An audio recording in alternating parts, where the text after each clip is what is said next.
Bienvenue sur ma chaîne YouTube Real Data Hero pour présenter, introduire et expliquer mes analyses et graphiques des données publiques relatives au Covid-19 que je mets à disposition en téléchargement sur ma chaîne Telegram. Comme annoncé récemment, j'aimerais aujourd'hui vous proposer une courte vidéo d'introduction. Une nouvelle mise à jour globale de l'analyse de la mortalité de 34 pays d'Europe basée sur les données d'Eurostat et des offices statistiques fédéraux individuels. Le PDF contenant des données supplémentaires peut être téléchargé dans mon groupe Telegram. En raison de la taille du document, 558 pages, il n'est pas judicieux de présenter chaque pays dans des vidéos distinctes. Mais je vais expliquer ici les différents types de diapositives de base. Grâce à ces informations, vous pourrez facilement vous orienter dans ce gros fichier, d'autant plus que les liens de la table des matières fonctionnent à nouveau cette fois-ci. Vous pourrez donc naviguer vers chaque pays et via le drapeau du pays qui a un lien, vous pouvez revenir à la table des matières. Les médias publient d'innombrables rapports sur chaque pays séparément. Des chiffres individuels qui sont le plus souvent présentés hors contexte et contribuent plutôt à la confusion ou à l'incertitude. Je pense que les analyses que je présente appellent à un dialogue ouvert, à un échange et à une discussion sur ce vaste matériel comparatif. À cette fin, je voudrais particulièrement inviter les médias et les politiciens. Mon travail est disponible librement pour votre information. Mais toute présentation et toute nouvelle interprétation personnelle des données présentées doivent présenter un discours critique. L'utilisation éventuelle des données dans les médias doit faire l'objet d'un accord. En cas d'intérêt, un contact est possible par le canal Telegram.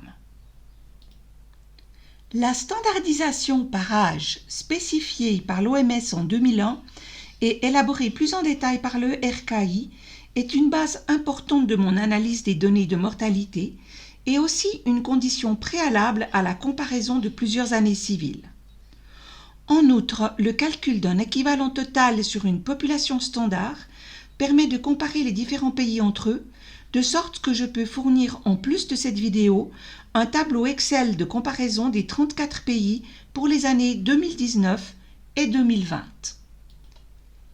Je vais vous présenter les différentes diapositives en prenant cette fois-ci l'exemple de la France. Comme je l'ai dit, vous trouverez dans le document PDF les diapositives correspondantes pour tous les autres pays. La diapositive 54 propose à gauche un tableau qui fournit les données clés sur la population, la structure par âge et les données Covid-19 à la date indiquée en haut, dans ce cas au 27 décembre 2020. Comme Eurostat ne fournit les données mensuelles complètes que pour quelques pays, les comptes annuels préliminaires ne peuvent être basés que sur les données jusqu'à la 52e semaine civile. 2020 a été la deuxième année de la période depuis 2012, après 2015, à se voir attribuer une semaine civile de plus que l'année précédente et que l'année suivante, ce qui ajoute 7 jours aux statistiques de mortalité. Le tableau de droite fournit des données clés pour la nouvelle année civile. Celles concernant la pandémie de Covid-19 sont cependant cumulées sur plusieurs années. Cela signifie qu'au tournant de l'année, contrairement à toutes les autres maladies, les cas ont continué à être additionnés. Je vous renvoie à notre site coronakarten.com où vous pouvez vérifier quotidiennement ces informations pour le monde entier.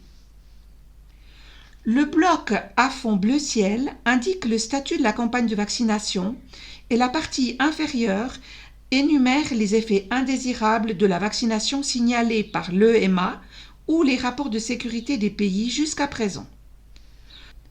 Tous les rapports ne répertorient pas séparément les cas d'effets secondaires graves et les décès.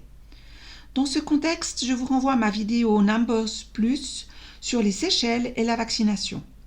Actuellement, nous nous efforçons de documenter et d'évaluer ces sources et des rapports connexes suivront sur mes canaux. La diapositive 55 montre la tendance de la mortalité sur l'ensemble de l'année civile. En rouge, le nombre total de décès sur fond de minima et de maxima des années précédentes.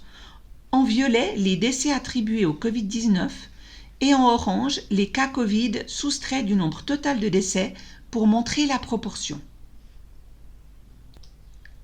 La diapositive 56 donne les taux de mortalité absolue des années civiles par groupe de 4 semaines. Les pics sont à chaque fois sur fond rouge. Dans les deux colonnes de droite, le nombre de décès attribués au Covid-19. Dans les lignes sur fond bleu, en bas, la proportion de décès pour 100 000 ainsi que le nombre de décès calculés pour 1000 habitants sont convertis à la population dans son ensemble, ce qui fournit une première approximation pour la comparaison. La diapositive 57 donne un aperçu de l'évolution de la population durant la période considérée. Le diagramme à barre de droite illustre l'évolution différente des divers groupes d'âge au cours de cette période, ce qui est très important pour l'ajustement des taux de mortalité en fonction de l'âge requis par l'OMS et le RKI. Ensuite, dans la diapositive 58, comme expliqué plus en détail dans la vidéo précédente sur la mortalité de base, on trouve un calcul des taux de mortalité en pourcentage pour chaque groupe d'âge. Ces chiffres sont ajustés en fonction de l'âge dans le total équivalent au chiffre de la population de 2020. Cela permet de convertir le taux de mortalité en fonction de la composition actuelle des groupes d'âge et de le rendre comparable selon les exigences de l'OMS.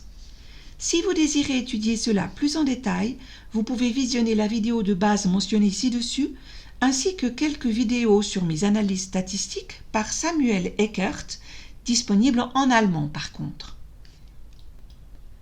La diapositive 59 résume les résultats du grand tableau en comparaison avec les valeurs minimales et maximales des années précédentes dans les différents groupes d'âge. Ceci est suivi sur la diapositive suivante, la 60, par un graphique de la progression des équivalents totaux. Les diapositives 61 à 63 illustrent l'évolution des taux de mortalité en pourcentage pour chaque groupe d'âge dans des diagrammes à barres. Le graphique de la diapositive 64 fournit une représentation alternative de tous les groupes d'âge.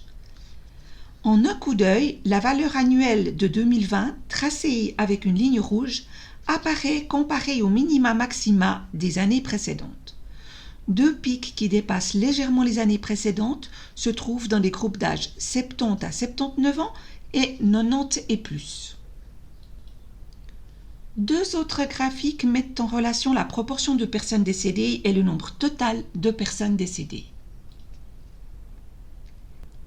Ici, pour le groupe d'âge des 90 ans et plus, si le nombre de décès apparaît comme un pic clair à 198 865 décès, par rapport à la croissance de ce groupe de population de plus de 262 000 personnes, le graphique illustre que cela n'est supérieur au pic précédent de 2015 en termes de pourcentage que de 3 dixièmes, soit 0,3%. J'ai expliqué en détail la tendance de la mortalité interannuelle sur la diapositive 67 dans ma vidéo de base sur l'indice de rigueur. La courbe noire et jaune indique la rigueur des actions gouvernementales pour contrôler la pandémie et nous permet d'analyser les influences réciproques.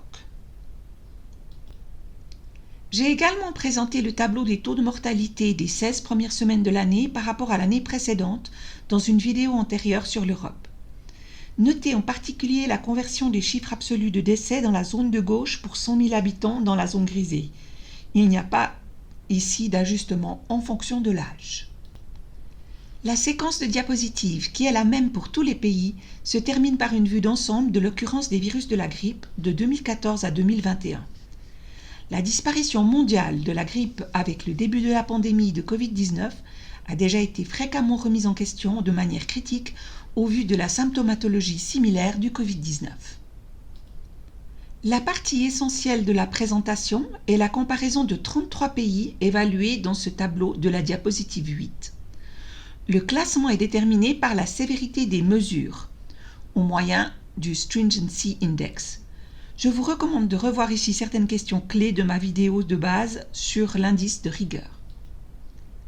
La diapositive 9 montre maintenant les pays, en abrégé comme pour les plaques d'immatriculation, dans l'ordre du tableau précédent. On y trouve le pourcentage d'augmentation ou de diminution des taux de mortalité de 5 groupes d'âge. On constate que dans tous les pays, les groupes d'âge les plus jeunes affichent des diminutions partiellement très nettes du taux de mortalité. En revanche, les groupes d'âge les plus élevés affichent souvent des augmentations significatives, surtout sur la gauche du tableau. Il s'agit de l'augmentation en pourcent des pourcentages de taux de mortalité. Ainsi, une augmentation de 10% à 10,5% correspondrait à une augmentation de 5% dans ce calcul.